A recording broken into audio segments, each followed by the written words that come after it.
Well, he did a really good job summarizing all that. But yeah, this is a story about a kid from Indiana who started selling cars out of his driveway to then funding philanthropic projects all over the world, water projects, building schools, hospitals, and now has just moved to Miami 3 days ago and really wants to create some serious disruption in the art world.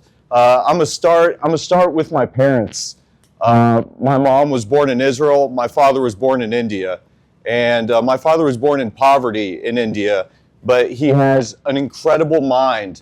And at the age of 15 years old, he got a full ride to become a mechanical aero engineer for Rolls-Royce. And he passed these tests in India, and they took him along with just a couple other kids. And he went through the Rolls-Royce Aviation Mechanical Engineering program, and at the end of it, he said, "I have no interest in this. I want to study philosophy." And Rolls-Royce paid his way to become a philosopher. And education was so important for both my parents, and I grew up in a household with two philosophers. For myself, education was extremely important as well as I was growing up through elementary school. But in 7th grade, I discovered marijuana, and that became the most important thing to me. I was a pothead, and I cared not at all about education. I cared about how much weed I could possibly smoke during my class days, and this led to me getting kicked out of high school. They kicked me out and said they didn't want me back, and by some sort of miracle, I got into university, maybe because my parents taught there, but I thought I'd give education a second go, and what I realized is I really didn't like doing what other people told me to do. And the biggest takeaway that I got from college is I better figure out how to work for myself, otherwise I'm not going to be happy. And I had a passion for cars as a kid. You know, I always saw the sports cars. I just thought they were cool as shit. And so I started off by buying cars, cheap cars, because I couldn't afford anything else. I bought these $500 cars in my driveway as a college student, and I would sell them, and my goal was just to make $500. And I wasn't very good at it at first, but slowly, with practice, we can get better at anything we do. And so from $500 cars, I eventually was able to buy $1,000 cars and then $2,000 cars. And then an incredible miracle happened. I met this amazing kid who is just a brilliant mind at mechanical engineering type stuff.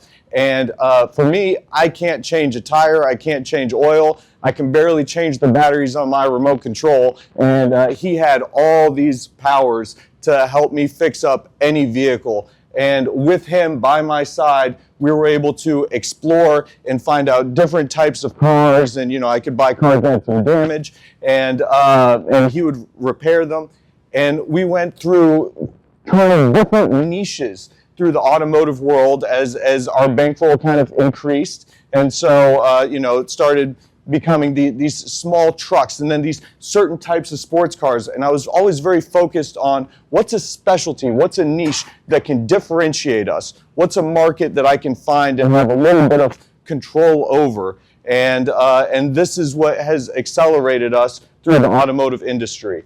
At one point, we were actually building our own custom vehicles. We would take vehicles and we would cut them in half, these big trucks, and we'd create 6-door vehicles. And we did a whole wide variety of different things, but we ended up in a niche market, which we have been in now for over 12 years, and they are called custom hauler trucks.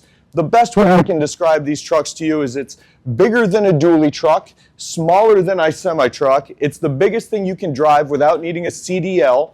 And who we cater to are people who pull big trailers as a hobby. So people in the equestrian industry, people pulling race car trailers, big fifth wheel campers, and we grew our industry to be the largest in the nation.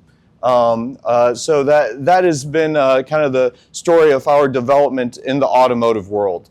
And my goal in the beginning with starting this automotive company, well, it wasn't to acquire a huge amount of wealth. It was to It was to not have to work and to have freedom.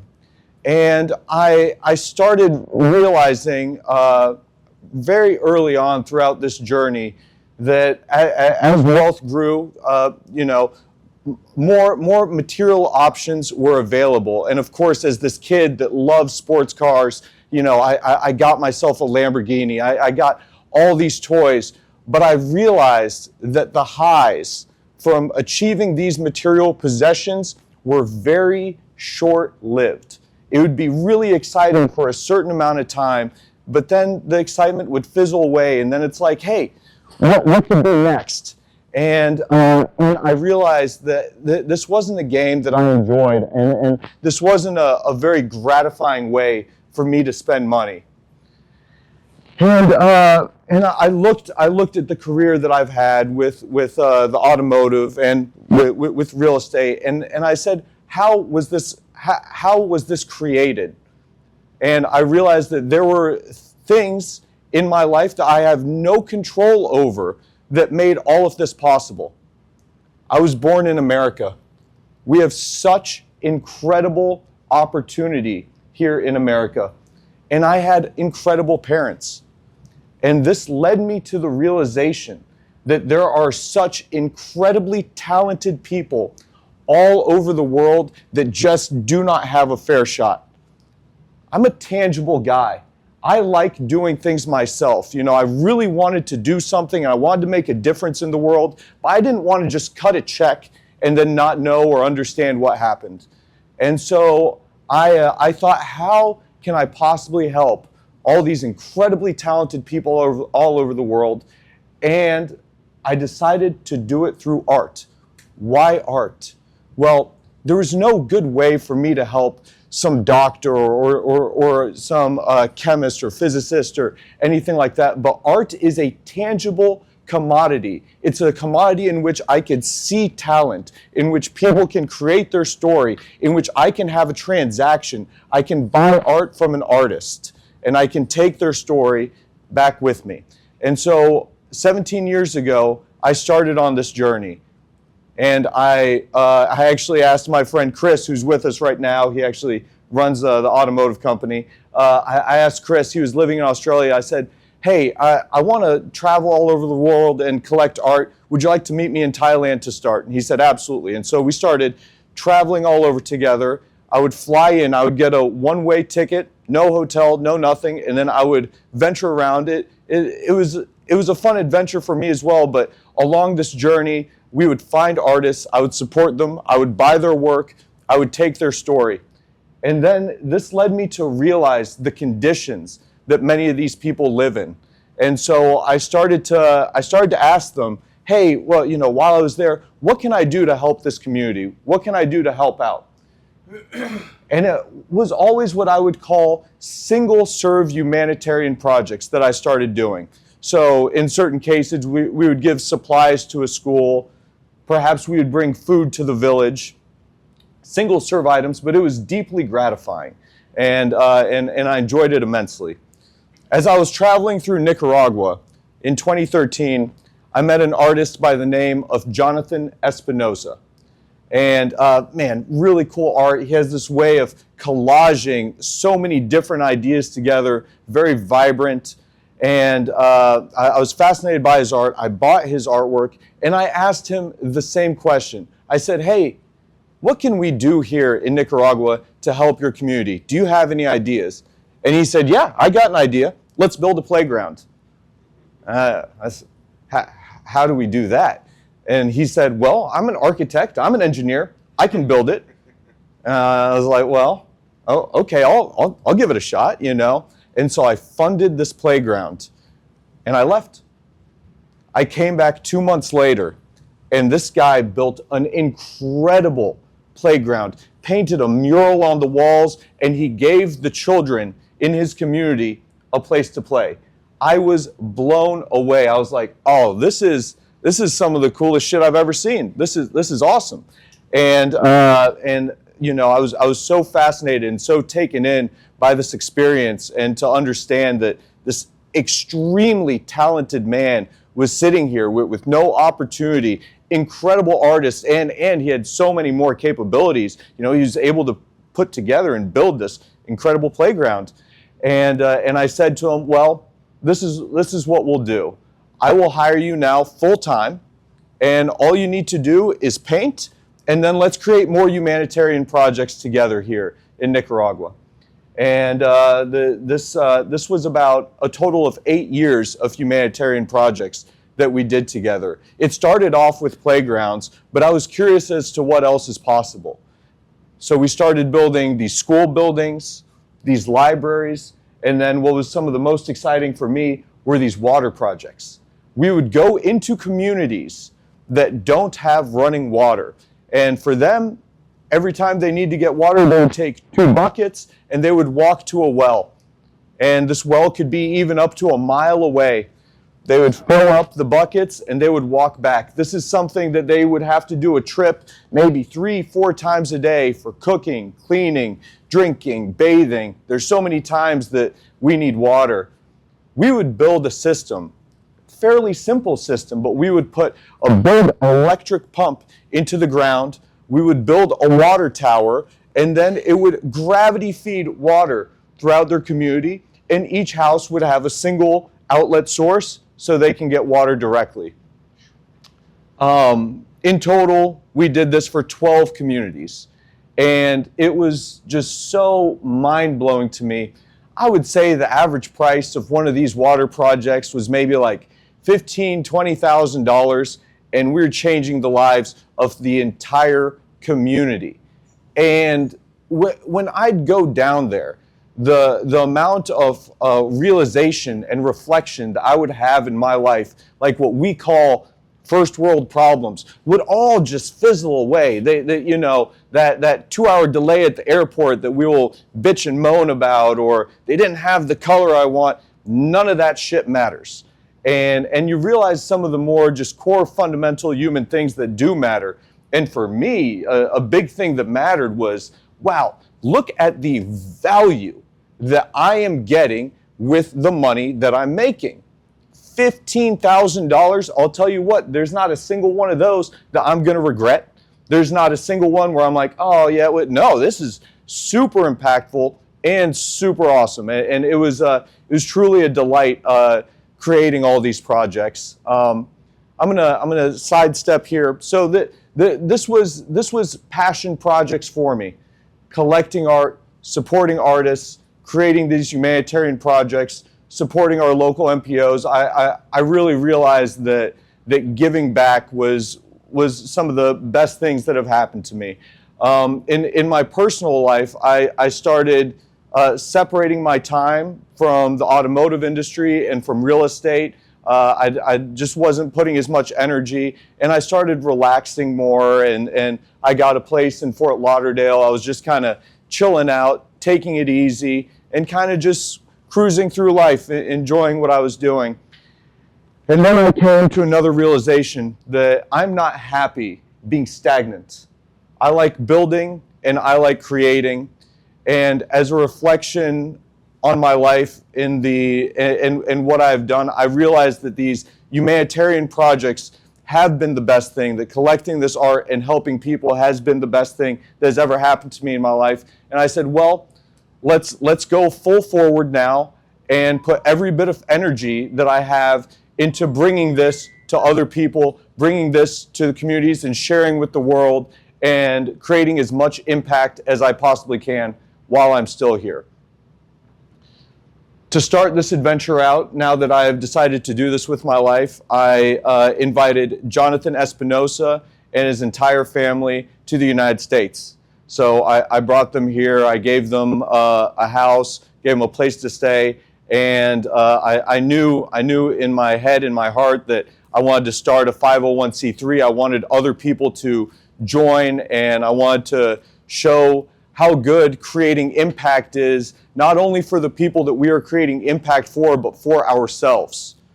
You know, it's not some completely altruistic, like only good for them. No, I have benefited so greatly on introspective, personal, and I want to share this with other people, and I want to show them how incredible it is to give back for oneself. So this was about a year and 4 or 5 months ago that I brought him in, and I just started to start a 501c3.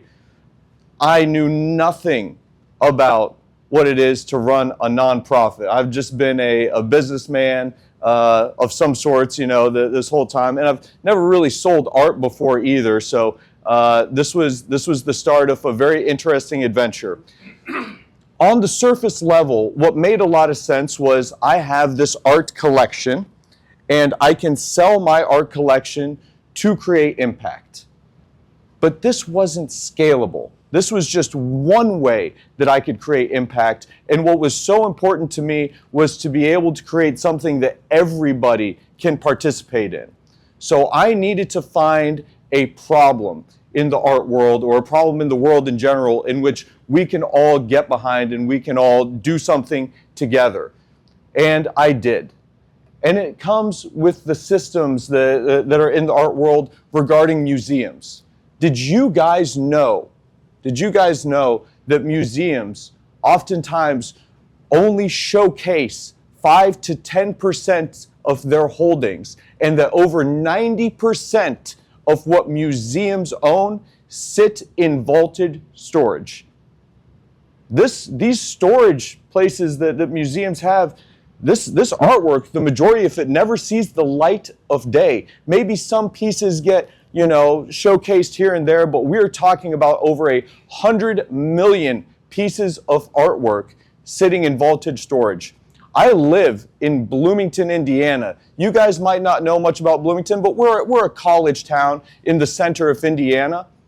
Our university just spent $50 million renovating their storage units, in which no one else can go into. We house 6 million pieces. This is crazy. This artwork that museums have is donated artwork. There are a lot of reasons why people want to donate artwork into museums, into collections. And right now, it's difficult for museums to even take it in. But there's tax benefits, there's legacy, there's a whole variety of reasons. Museums do not sell their artwork. In our nonprofit, the International Art Project Foundation, we are reimagining a new art model. In our model, we are taking in donated artwork, but instead of just showcasing it and displaying it, we are selling the artwork, and we are creating impact with the artwork. What type of impact are we creating? That's the most beautiful part of our model, and something that I realized recently. For me, the impact that I really like to create are high impact projects in which my dollar stretches out and changes the lives of many people. Like we have projects in Niger, Africa, where $20,000 we can bring running water to 6,000 people, just wild things like that. But everybody is passionate about different types of impact projects. In our model, we will be able to take our donated artwork, and we will be able to collaborate with any and all nonprofits that would like to collaborate with us, and have the artwork fund a project that you're passionate about. And that's really, really exciting for me. So, yeah. Another thing that's really exciting is this whole concept, this new art model that we are talking about, is currently going to be represented in the Weem Museum on South Beach. They have given me an enormous amount of space to showcase and represent our art model, and they also want me to occupy a large amount of space in their museum. We will be showcasing this December 1st, and by the way, I'll get you guys all this information, to show Art Basel and to show the world what we can do with art.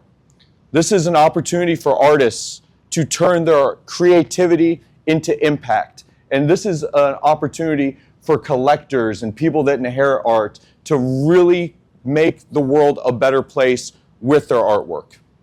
I had no idea that I'd be down here in Miami so soon after this all started or involved with Art Basel, but and this will be my very first Art Basel.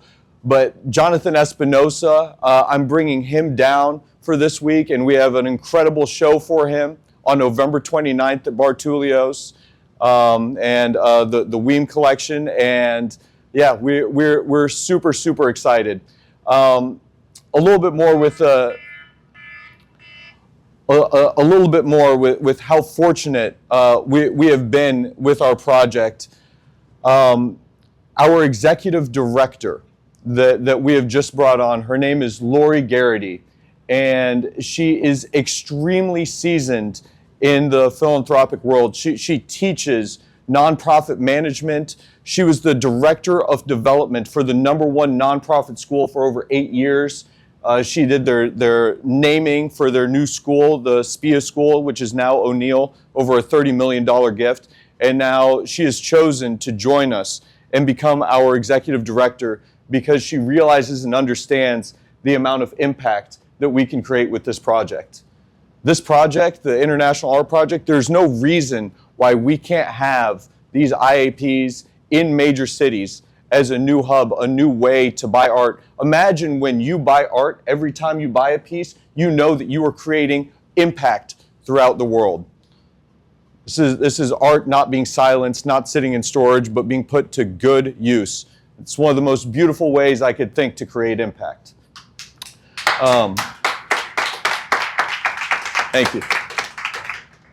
So yeah, I'm all in at this point. I've moved to Miami. I am using my personal art collection. I told you about Jonathan Espinosa, but there have been several artists through my life that I have been supporting full time. Another man named Yuri Lomuller, a Romanian artist, a surrealist who's absolutely incredible. And the museum has let me build out an art gallery inside of it, in which we'll be showcasing his work during Art Basel as well. And you know, with our company, any piece that sells is going to create impact. All I care about these days is creating as much impact as possible and doing some cool shit while we do it. So yeah, I would love to answer any questions, comments, concerns, and yeah, thank you.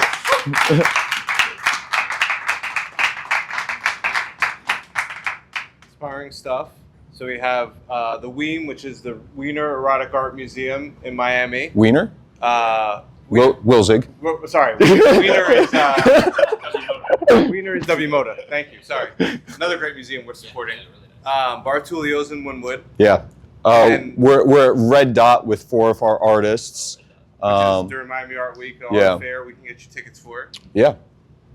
So definitely. Well, one more thing. So my company, we sell these big wild trucks, and I took my personal truck, which, by the way, please follow us on social medias, and you'll be able to see all this. But we took my personal truck, and it is getting completely wrapped in artwork by multiple of our artists, and it is going to be one of the craziest vehicles that's going to exist in Miami, and it'll be running around there making a lot of noise. So if you see that, that's us. Yeah. Where can they follow you before we get to the questions on social media? Yeah, so on Instagram, I am D Savvy, SAVVYG. My name is Daniel Gupta. You can probably find it that way as well, or on Facebook. And we have, from my personal profile, you will be able to find the International Art Project and Elysian. So those are both in there. Yeah. Any questions?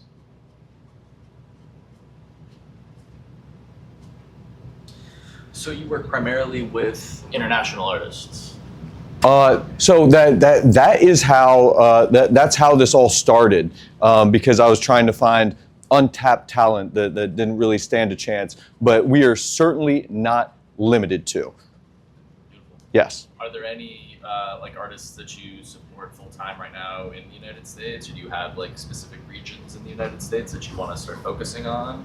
No, out projects. Yeah. So as far as artists supporting in the United States, Jonathan Espinosa has now moved to the United States, and I still fully support him. Other than that, no, there are no current full-time artists here in the United States that we support, but the Legion Art Collection, will eventually be branching out and taking in more artists. Yeah. And the Legion Art Collection has a location gallery also in Bloomington. Yes. So we have in our automotive facility where we have my automotive company is called Premium and Exotic Wholesale, and we're a big company, and then the first 3,000 square feet is just filled with art, and then in the back half we do our mechanical work to trucks. So internationally, right now, how many projects would you say you guys are like actively engaged in? Right now, we have hands on the ground in Niger, and we have just completed 2 major water projects. One of them we brought running water to 3,000 people, and then another one 6,000 people. We're in the process of building a school there, and we just created jobs for 75 women where they can be their own entrepreneur. Beautiful. Yeah. Do you have plans for like water sanitization as well in some of these places? So you're helping them with the electric pumps. Are you also working on projects where you guys are creating clean water? Yeah, no, these are all for clean water. Yes, yes, absolutely. And how many projects total now that have been completed? So 20 we're talking major projects. Yeah. 20 major projects in Nicaragua before he left. I have an ongoing school in India that's been going for about 4 years now. We've done a couple projects in Nepal, one water project, helped build out partial of a school, and then in Niger, we're probably on our 6th project-ish. Nice.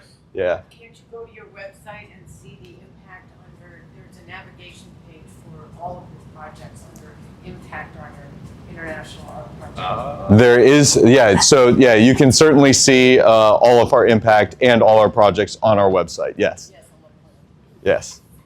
So with so many countries in the world, how have you ended up doing projects in the countries that you've told us about so far? How did you end up in those particular countries? Yeah, great question. And it all has come down to where I have been able to and where I have hands on the ground in these places. So it wasn't something specific about the place, it had to do with the abilities there. So because I met Jonathan Espinosa and he had the abilities to create these projects there, that made me do the projects there. And the same in Niger. We have hands on the ground there currently. The future of the International Art Project is going to be working in cooperation with other NPOs. I don't plan on, being able to run all the projects as well as this art project. Yeah. Got another one? Yeah. Have you found any differences in the willingness of like local governments in other countries to work with Oh, you? yes. Yeah. So Nicaragua is terribly difficult.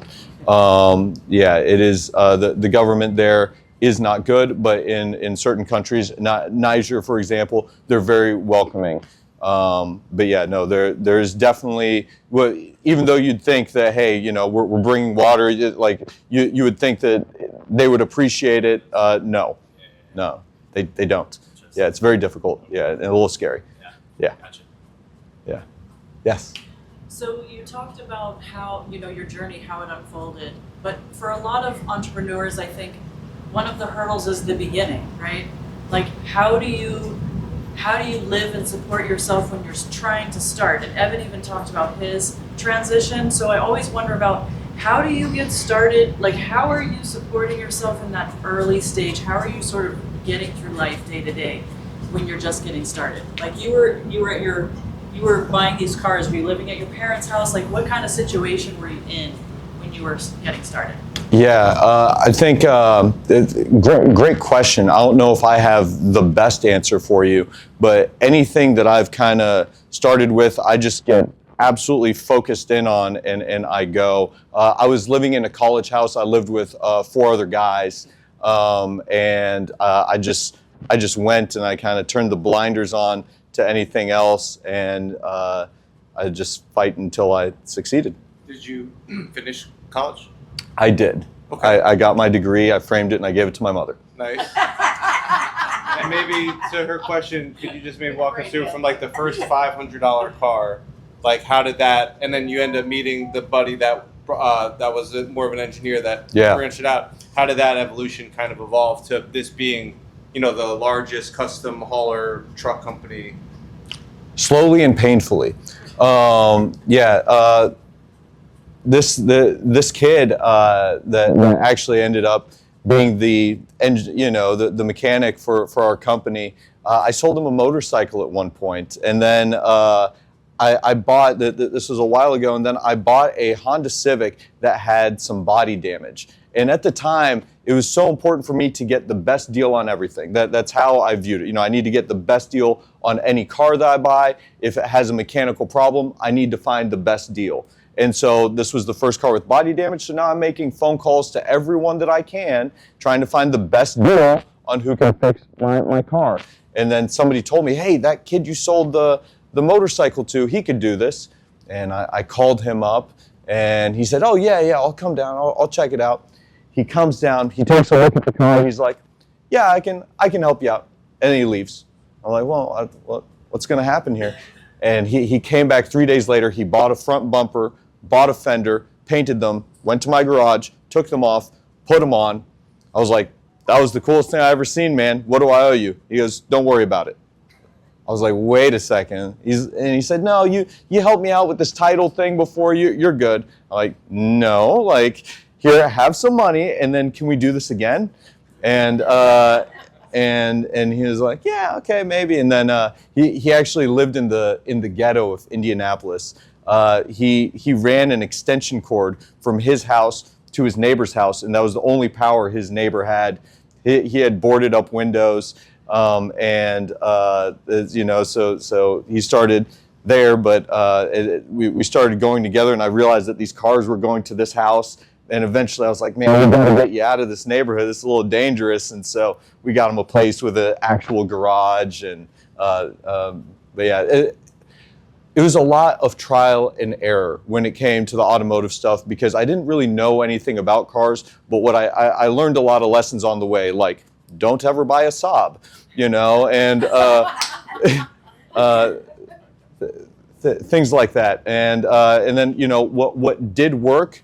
I could focus in on, but I always kept my mind open to what's a different approach, what's another thing that we could try that I'm comfortable with, So in the automotive space, how many years between like the original concept and then like what sounds like it started to like snowball successfully just on its own? Like you were probably grinding for a while. What was that kind of period like where you're like, I'm not sure if I'm gonna make it, I'm gonna make it. Yeah. And then boom. It's a good question. Yeah. So it was a real grind for maybe about 3 or 4 years, maybe in that range. And then I remember just the thing that clicked. I made like $10,000 in a month. I was like, oh, this is incredible. And then from that one, it never became less. It was just kind of realizing and understanding things, and not making these big mistakes anymore. And from that point, we definitely went through a few different niches. Because I had this kid who was so good mechanically. One thing we did at one point was we would buy these, I don't know if you guys are familiar with these Subaru STIs or WRXs. It's these 4-door sports cars that young kids liked, and they'd blow them up, because they'd go too fast and mess up the engines. And then so for me, I started finding all of them across the country with bad engines. We'd ship them to my guy. He could pull the engine out, fix it in like 2 days for $500 or $1,000, put it back in, and then we could make a substantial amount of money. So that was the first time that I really started expanding into more of a nationwide search of things. And one of the things that I would say really put us on the map and really launched us in terms of the automotive industry was when I discovered Ford made a truck. And it was between 99 and 2003 with a diesel motor. It's called the 7.3 diesel. And these trucks became very valuable because the next 2 segments of trucks that they made from 2004 to 2010 all came with motors that were not reliable.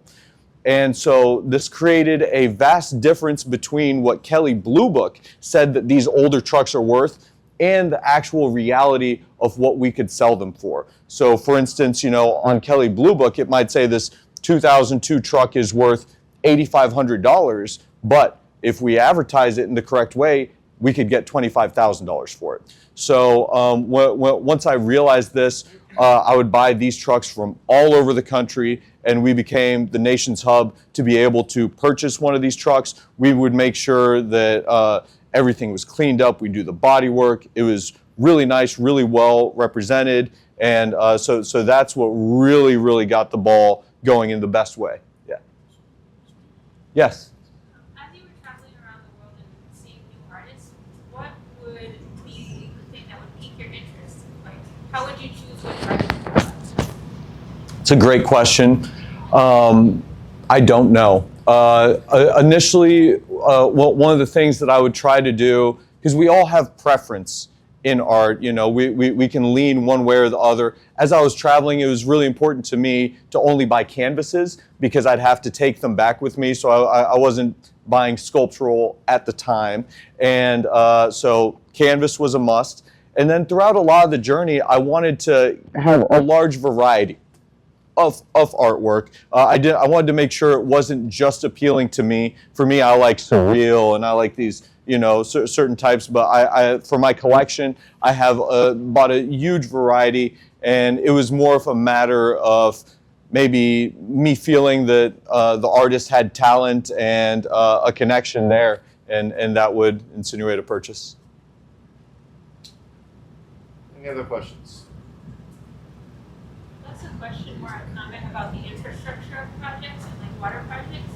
Are there any partnerships you've built with nonprofits, like Charity Water or anything like that? No, so all the humanitarian projects prior to IOP, everything, I just self-funded myself, and now the future, as we hope to, is to collaborate with other NPOs and help them raise money through art.